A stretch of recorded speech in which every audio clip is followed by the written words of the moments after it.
Greetings, Clayton County community.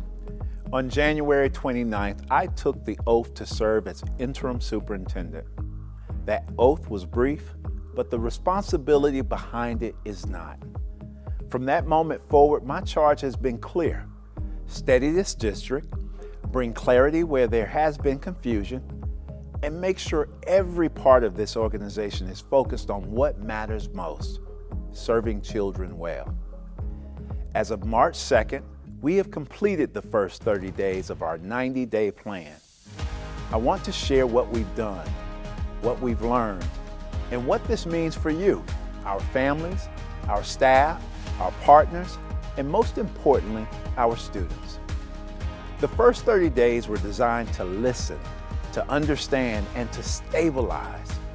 This phase was never intended for big announcements or dramatic changes. It was about getting a true picture of where we stand as a district. Before we correct, we must see things clearly. I want to thank our Board of Education for your accessibility, your engagement in 3-on-3 conversations, and your openness to strengthening governance and communication. When governance is disciplined, leadership protects classrooms.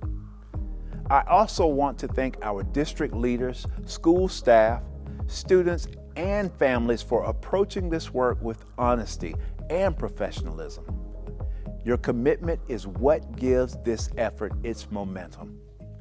Our 90-day plan centers on 5 principles led by coherence, everyone moving in the same direction, which ties stability, accountability, communication, and student achievement together. A school district cannot function as disconnected parts. It must operate as a unified system. Instruction, finance, human resources, operations, safety, and governance must align so schools can function effectively. During these first 30 days, our priority was stabilization. We met individually with board members to clarify expectations and create clear decision-making structure for staff.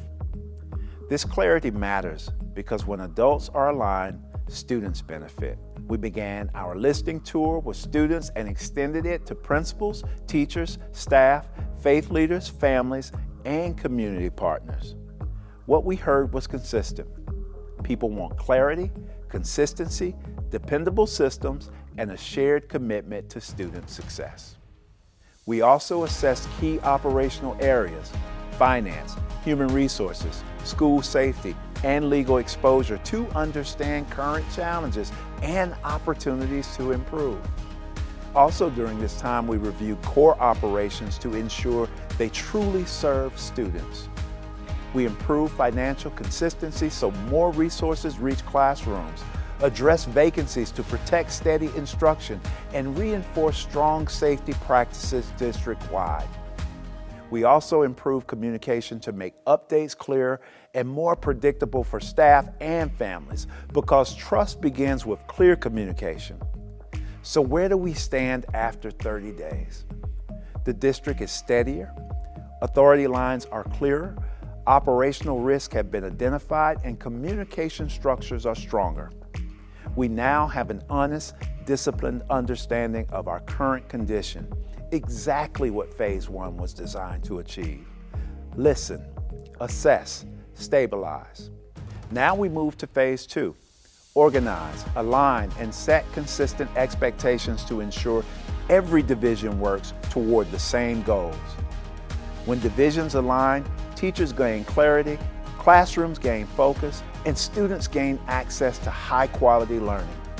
We are making progress. In fact, we welcome Georgia State Superintendent Richard Woods to Clayton County to recognize 44 of our schools for their growth in literacy and mathematics. We are proud, but we know the work is not done. We must continue to organize for even greater student outcomes. A district does not drift into excellence, it organizes its way there. I am confident in our direction, I am clear about our responsibility, and I am grateful for your partnership. We will move forward, organized, aligned, and focused, together as we continue building a better tomorrow today.